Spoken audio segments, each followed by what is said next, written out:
আজকে দুদিন হলো বৃষ্টি হয়েছে, তাই মাঠে যাইনি।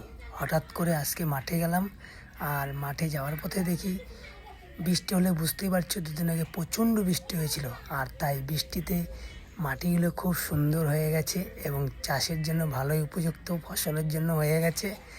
তাই আমি দেখতে যাচ্ছি, আর যেতে যেতে আমি একটা রজনী ক্ষেতও দেখতে পেয়েছি। এই বৃষ্টির জন্য কিন্তু রজনী ফুলগুলো স্টিকগুলো খুব সুন্দর হয়েছে এবং ফুলও বেশি বেশি হচ্ছে। তাই আজকে আমি যাচ্ছি আমার জমিতে। তো জমিতে যাওয়ার পথে আখ ক্ষেত দুধারে কী করে যাব, অনেক কষ্টে কষ্টে তারপরে তো পার হয়ে গেলাম। মনে হচ্ছে শ্বাসের মধ্যে 13 নদী পার হলাম। তো পার হয়ে চলে আসলাম আমার ভুট্টার জমিতে।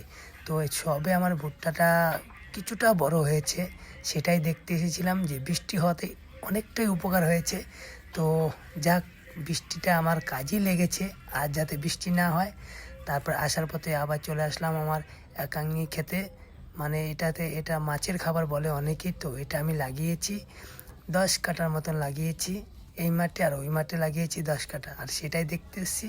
খুব সুন্দর সবুজ হয়ে গেছে। সার দিয়েছিলাম, ভেবেছিলাম জল দেব, কিন্তু ভগবান ঠিক বাঁচিয়ে দিল, তাই আর জল দিতে হলো না দ্বিতীয়বার।